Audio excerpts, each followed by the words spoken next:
Bismillahirrahmanirrahim. Assalamualaikum warahmatullahi wabarakatuh. Salam sejahtera buat kita semua. Baiklah anak Bapak sekalian, kali ini Bapak akan menerangkan penjelasan materi tentang CMS. Ini adalah materi yang kedua kita di dalam pembelajaran daring kelas 9. Bapak harap kalian semua dapat menyimaknya dengan sebaik-baiknya. Kita lihat dulu apa itu pengertian CMS. CMS itu singkatan dari Content Management System, yang artinya sistem manajemen konten. Ini dapat digunakan untuk mengelola isi pada halaman website, walaupun penggunanya tidak memahami bahasa pemrograman sama sekali. Dan merupakan software untuk mempermudah dalam membuat halaman website berupa blog, bisnis online, company profile, forum, atau yang lainnya. Jadi, CMS ini adalah sebuah program atau software. Jika kita ingin membuat sebuah website, kita tidak perlu lagi mempelajari bahasa pemrograman. Ya, jadi lebih mudah dalam membuat sebuah website. Nah, kita lihat. Ada beberapa alasan pembuat website menggunakan fasilitas CMS ini. Yang pertama adalah efisiensi. Jadi waktu yang dibutuhkan untuk membuat halaman web akan lebih singkat ya jika menggunakan CMS. Yang kedua, kemudahan dan kecepatan. Jadi di CMS itu mudah sekali dalam pembuatannya, juga proses instalasinya sampai dengan proses perawatannya, pengembangan isinya. Walaupun kita belum mempelajari tentang bahasa pemrograman, itu sangat mudah dan cepat sekali. Yang ketiga, pemisahan kontennya mudah. Jadi nanti di CMS itu ada dua halaman website yang disediakan oleh CMS. Yang pertama adalah halaman user atau pengguna. Ini yang ditampilkan secara umum. Yang kedua ada halaman admin, yaitu pengelola, untuk mengatur isi konten website. Nah, alasan yang keempat adalah penambahan fungsi. Nah, di sini tersedia fitur-fitur kode-kode sumber ya, sehingga kita bisa mengeditnya dan membedahnya sesuaikan dengan kebutuhan kita sebagai pengguna. Yang kelima, penambahan banyak user. Nah, di CMS itu dapat memberikan hak akses untuk banyak user yang memiliki peranan dalam mengelola halaman web kita sendiri. Yang keenam, kemudahan saat proses maintenance. Ini adalah kemudahan yang diperlukan dalam proses perbaikan, ya, tanpa merusak konten atau isi dari situs yang sudah tersimpan. Jika ada kendala atau trouble, ya, problem masalah dalam pembuatan website tersebut, kita bisa memperbaikinya tanpa merusak atau tanpa menghilangkan isi dari website yang sudah kita bangun dari nol. Dan alasan yang ketujuh adalah kemudahan dalam mengganti desain web. Nah, di sini CMS menyediakan template-template atau tema-tema ya jika kita ingin mengubah desain webnya. Jadi kita tinggal pilih salah satu yang menurut kita bagus dan layak untuk ditampilkan sebagai website kita. Nah, itulah beberapa alasan pembuat website menggunakan fasilitas software CMS ini. Nah, berikutnya kita lihat dulu.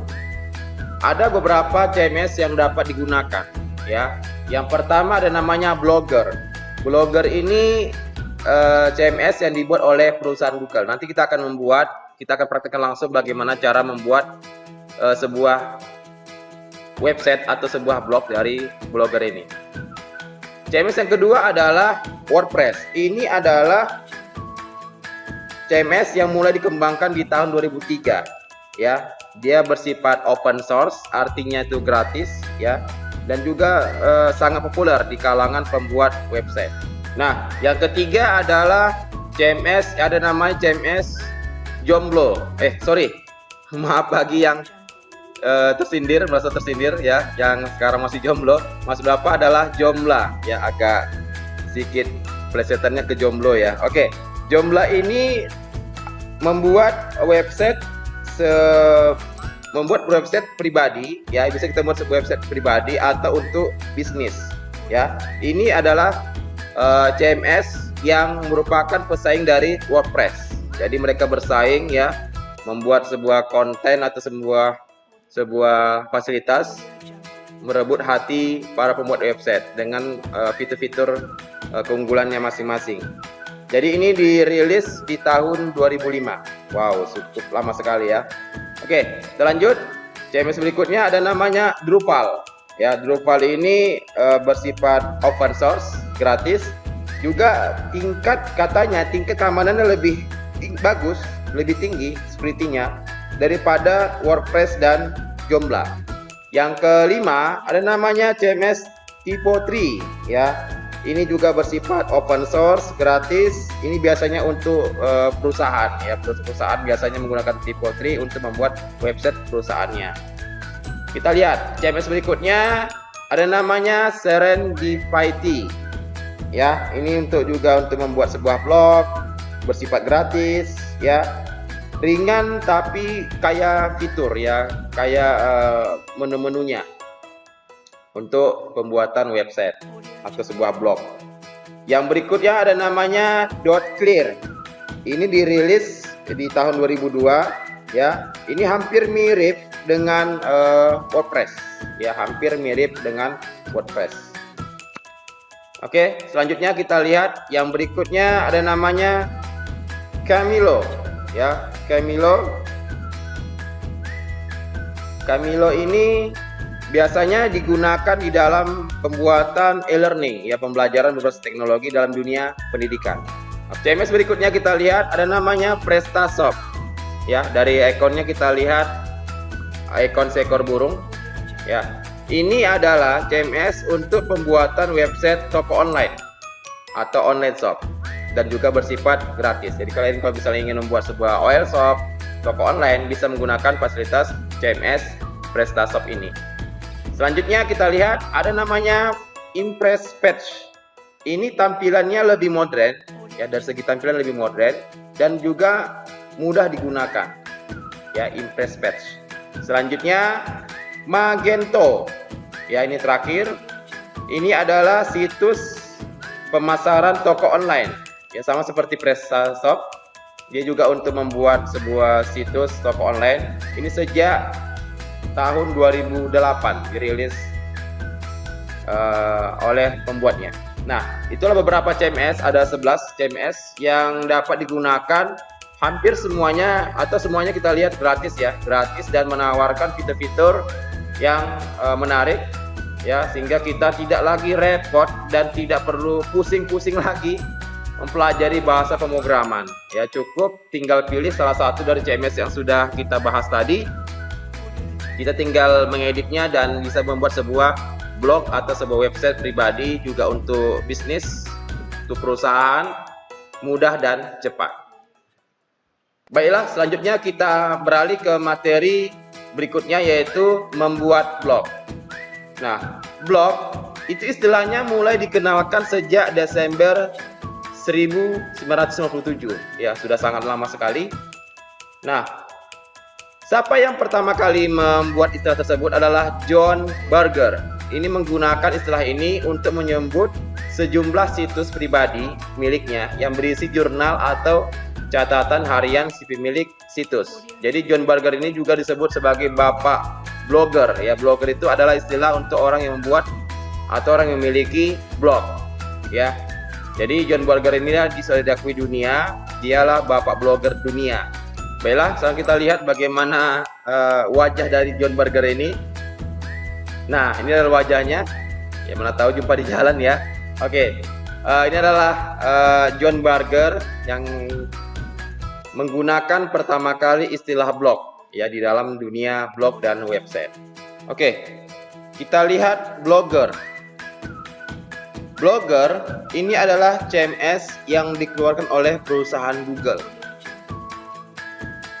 Ini dapat digunakan jika pengguna memiliki akun email Google. Jadi kalau kita ingin membuat sebuah blogger, kita wajib hukumnya memiliki akun email Google, yaitu Gmail. Ya, tanpa akun itu kita nggak bisa membuat sebuah blog dari blogger ini. Ini sangat mudah dan praktis dalam penggunaannya. Ya. Nah, sekarang kita akan langsung mencoba membuat blog ini di dalam CMS Blogger. Oke, Bapak harap kalian langsung mencobanya sambil menonton video ini. Langsung dicoba di laptop atau komputer masing-masing. Tapi kita harus mempunyai koneksi internet. Oke, sekarang buka Google Chrome-nya. Lalu kita ketik di address bar blogger.com. Oke, sudah terbuka. Kalau ini misalnya tulisannya berbahasa Inggris, silakan diganti menjadi bahasa Indonesia supaya lebih mudah mengerti. Di bagian bawah ya, ini ada bahasa. Silakan pilih bahasa Indonesia. Oke, kita scroll lagi ke atas. Nah, kita pilih buat blog. Oke. Lalu kita login dulu menggunakan akun Gmail kita atau akun Google kita. Oke, sini Pak pilih akun Bapak. Setelah itu klik berikutnya. Oke, kita masukkan sandinya. Kita klik berikutnya. Nah, di sini sudah muncul ya jendela blogger. Pilih nama untuk blog Anda atau blog kita. Ini adalah judul yang akan ditampilkan di bagian atas blog kita, ya. Jadi misalnya kita buat di sini judulnya adalah blog pelajar Spensa misalnya. Oke, Spensa. Kita klik berikutnya. Nah, ini adalah URL atau link ya, alamat blogger kita yang akan kita gunakan, yaitu dengan ekstensi atau domainnya adalah blogspot.com. Nah, saran Bapak membuat sebuah URL atau alamat web kita, saran Bapak jangan terlalu panjang ya, pilih yang praktis ya, mudah diingat dan mudah dikenal oleh orang lain ya, sehingga tidak terlalu ribet ya. Misalnya kita buat pelajar Spensa, misalnya buat tahun lahir kalian, misalnya tahun 90. Oke, misalnya kalau kita lihat di sini ada tulisan maaf alamat blog kita tersedia, berarti alamat ini tidak bisa kita gunakan ya. Pilih yang lain atau diakali dengan tahun kelahiran ya, misalnya tadi 90.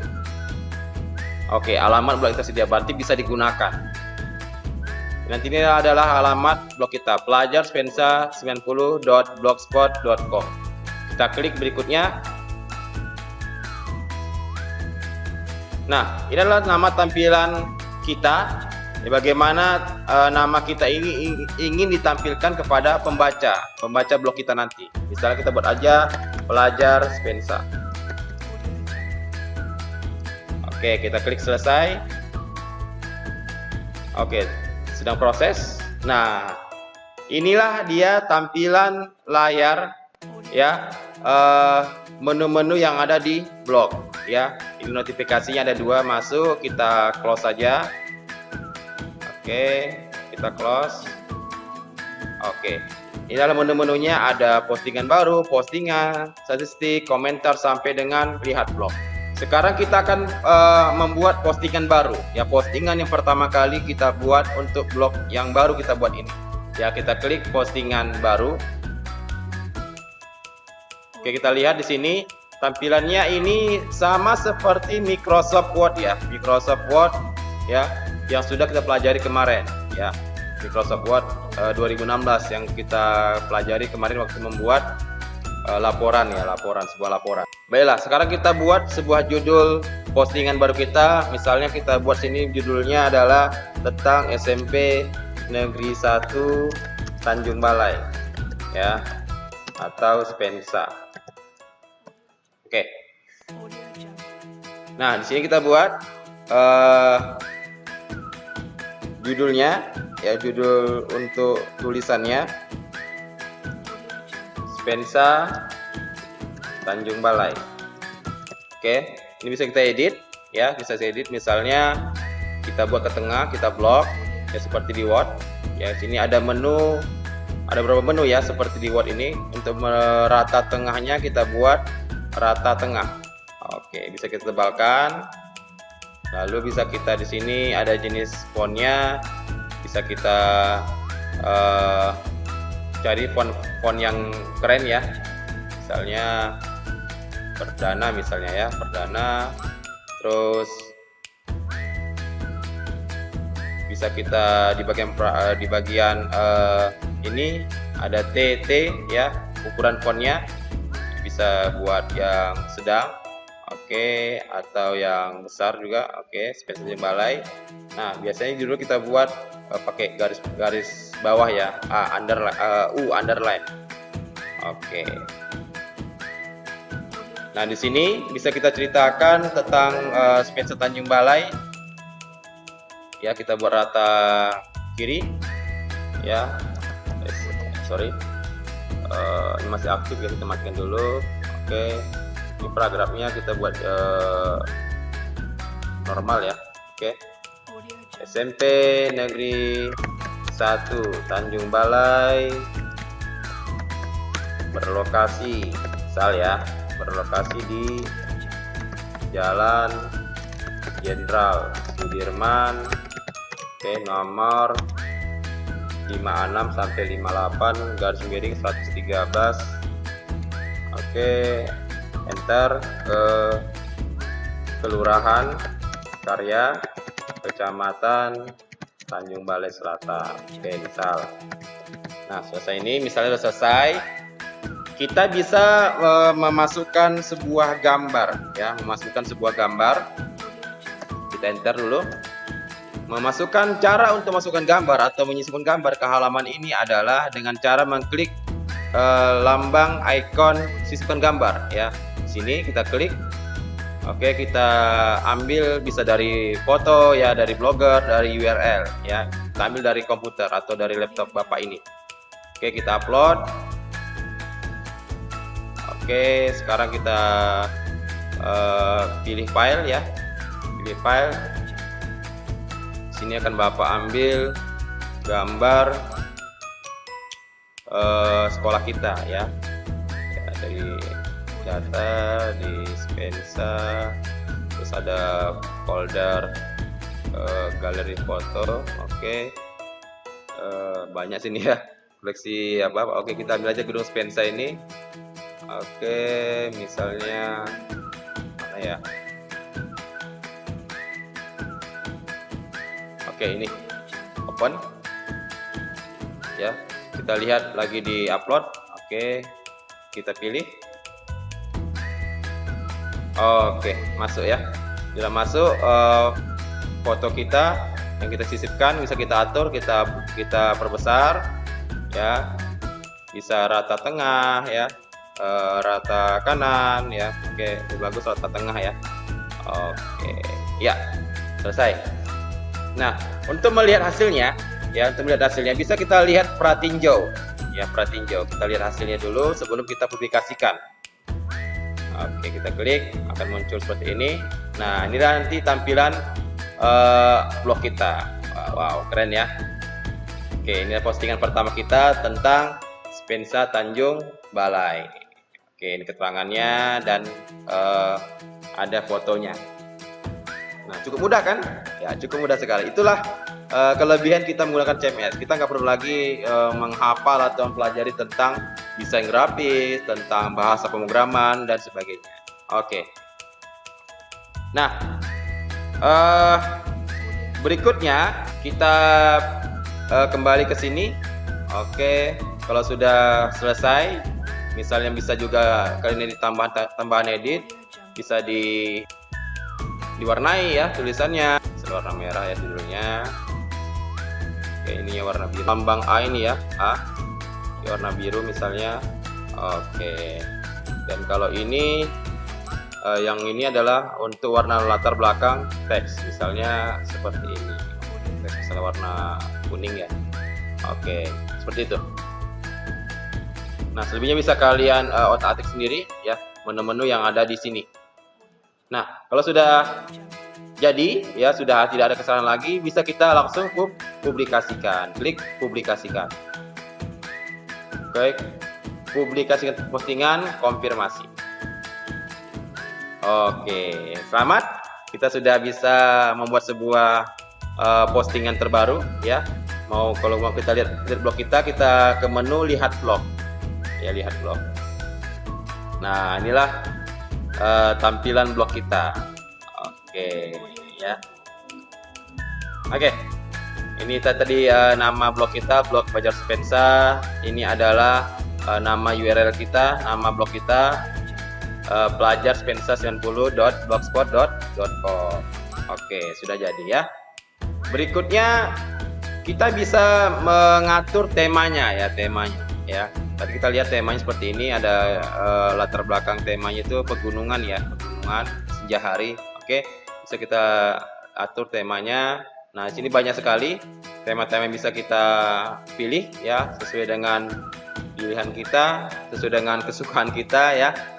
Ada tentang makanan ya, ada seperti inilah ya, notable, esensial ya, simple ya, orang-orang yang mau simple ya, sederhana. Bisa kita pilih, ada dinamik, oke, ada picture window, oke, ya banyak sekali. Coba kita pilih, kalau Bapak sih suka simple aja ya, simple aja. Oke, yang simple yang mana ya? Yang simple misalnya nih ya, simple ya. Oke, jadi seperti ini. Oke, kita pratinjau dulu. Jadi kita lihat bagaimana hasilnya. Oke, wow ya, keren ya, latar belakang buku ya, karena mungkin suka baca buku ya. Oke, apalagi ini adalah untuk seorang pelajar ya, cocok sekali. Oke, udah sesuai. Oke, udah cocok, baru kita terapkan. Oke, iya, kita lihat blog kita bagaimana hasilnya. Iya, sudah berganti temanya. Wow ya, sudah keren. Oke, kita ke menu. Nah, di menu ini banyak sekali menu-menu. Ada postingan baru tentunya untuk membuat postingan ya, postingan di blog ya. Isinya apa? Isinya terserah kita. Mau kita berbagi tips ya, berbagi trik ya, berbagi pengalaman juga bisa ya, pengalaman yang positif ya, bukan pengalaman negatif ya. Bisa kita berbagi cara-cara ya, cara belajar yang baik ya kan, bagaimana mempelajari sesuatu, misalnya tentang pembelajaran ya, pokoknya tentang tema blog kita, macam-macam ya, bisa macam-macam. Penting ya bisa bermanfaat untuk orang lain. Nah, di postingan ini, di menu postingan kita bisa melihat postingan kita semua di sini ya, bisa kita lihat misalnya ini, bisa kita edit yang mana yang kurang, yang mana yang bisa tambahi. Oke, terus di bagian statistik ini adalah kita dapat melihat statistik ikhtisar ya, ringkasan postingan kita, sumber lalu kita dan pemirsa kita ya. Di sini kita lihat berapa orang yang sudah melihat blog-blog ini ya. Kalau sini karena baru ya, baru satu orang ya, baru satu orang. Oke, di menu komentar, fitur yang berikutnya adalah menu komentar. Ini kita bisa mengatur ya, mengatur komentar pembaca. Apakah akan diterbitkan langsung atau dianggap sebagai spam, seperti misalnya sampah ya. Ya, jika sebuah spam atau tidak layak untuk dipublikasikan komentar tersebut berkonotasi negatif, bisa kita hapus. Jadi komentar orang ya yang mengomentari blog kita itu nggak langsung terpublikasikan di blog kita. Ya, kita lihat dulu. Kalau bagus, positif, ya bisa kita publikasikan. Kalau tidak, ya nadanya tidak bagus, negatif, bisa kita hapus. Oke. Di fitur penghasilan ini adalah untuk Google AdSense ya. Ini untuk mendapatkan penghasilan dengan menampilkan iklan Google di blog kita. Ya, jadi kalau blog kita sudah terkenal, ya ada orang ingin membuat iklan di Google di blog kita akan mendapatkan sebuah pendapatan penghasilan dari Google. Ya, ada syaratnya, nanti bisa dipelajari lebih lanjut. Nah, di fitur halaman atau menu halaman ini adalah untuk mengatur halaman blog kita. Ya, untuk mengatur halaman blog kita. Oke, fitur berikutnya adalah tata letak. Nah, di sini kita bisa atur tata letak blog kita. Ya, kita lihat. Utama ini adalah postingan blog kita. Ini tampilannya postingan utama kita. Lalu ini, ya cari blog ini, beranda segala macam ini adalah menu-menu yang ada di sidebar rek di sebelah kanan. Nah, misal kita ingin merubah posisi cari blog ini ke bawah, ya kita nggak mau di atas. Caranya adalah kita klik, tahan, tarik. Oke, ke bawah, kita simpan. Oke, kita tunggu menyimpan. Oke, lagi proses. Nah, perubahan Anda telah disimpan. Kita lihat blog. Oke, sudah berubah posisinya ya. Yang tadi di atas bisa ke bawah. Oke. Kalian bisa atur sendiri bagaimana tampilannya sebaik-baiknya, ya menu mana yang di atas, yang di bawah, dan sebagainya. Di menu tema tadi sudah kita bahas ya, untuk memilih tema yang sesuai dengan isi blog kita, ya sesuai dengan keinginan kita. Lalu di bagian setelan, ini untuk mengatur setelan dasar, untuk mengatur bahasa ya, bahasa blognya. Jika ada yang ingin bahasa Inggris, silakan pilih di sini bahasa Inggris ya. Oke. Bisa nanti bisa kalian sendiri lihat menu-menu yang ada di bagian fitur setelan ini. Oke. Lalu di daftar bacaan ini adalah untuk mengatur blog yang diikuti oleh kita ya, sehingga kita dapat disertakan dalam halaman blognya. Oke. Lalu daftar di menu terakhir adalah lihat blog. Kalau ini adalah untuk seperti tadi kita lihat. Kalau kita ingin melihat blog kita, sudah kita edit, sudah kita posting sesuatu, kita bisa lihat blog kita. Baiklah, itulah tadi langkah-langkah untuk membuat blog di CMS Blogger. Ya, Bapak yakin kalian pasti bisa membuat sebuah blog. Ya, kalau kalian tadi mengikuti langkah Bapak dari awal sampai akhir, cukup mudah sekali untuk membuat sebuah blog. Oke, Bapak ingin kalian membuat sebuah blog, ya satu orang satu blog, ya. Silakan isinya bebas, seperti positif ya, desain secantik mungkin, sekeren mungkin ya. Dan apa ingin kalian setelah sudah terbuat sebuah blog tersebut, coba kalian posting ya atau share link ini ya, link blog ini di kolom komentar di channel YouTube Bapak di bawah nanti. Oke, Bapak ingin lihat bagaimana hasil dari blog anak-anak Spensa, terutama yang kelas 9. Oke, Bapak juga mempunyai sebuah blog ya di Blogspot. Bisa kalian kunjungi di tianobaleno.blogspot.com. Oke. Ini adalah blog Bapak ya, yang Bapak buat di blogspot.com atau di Blogger. Jadi ada berapa sudah postingan, juga ada pengikut ya dari kawan-kawan Bapak yang juga mempunyai blog ya, kan juga bisa saling mengikuti ya. Nanti kalau bisa ada satu orang udah kawan kalian sudah berblog, yang lainnya bisa saling mengikuti blognya masing-masing ya. Oke. Juga Bapak mempunyai sebuah blog di CMS lain, yaitu di WordPress ya, sama alamatnya tapi dotnya beda, .wordpress.com, tianobaleno.wordpress.com. Oke, di enter. Nah, ini adalah blog Bapak yang kedua di wordpress.com ya. Ini sudah lama ya, sudah tidak Bapak update terakhir 2011 ya, sudah hampir 10 tahun yang lalu ya. Oke, karena kesibukan kerja makanya tidak Bapak update lagi. Oke, coba kita klik di menu tak kenal maka taruh. Iya, ada foto anak mudanya. Oke, demikianlah penjelasan Bapak tentang materi yang kedua, yaitu CMS. Mudah-mudahan kalian sudah paham dan sudah mengerti. Sekali lagi, Bapak harap kalian langsung mempraktekkannya di laptop atau di komputer masing-masing di rumah. Dan silakan setelah blognya dibuat, Bapak ingin kalian share link blognya di kolom komentar di bawah nanti. Oke, Bapak yakin anak-anak Spensa pasti kreatif dalam membuat sebuah blog. Oke, itu aja mungkin yang bisa Bapak berikan hari ini. Tetap patuhi protokol kesehatan ya. Salam sehat selalu. Tetap semangat. Wassalamualaikum warahmatullahi wabarakatuh. Bye bye.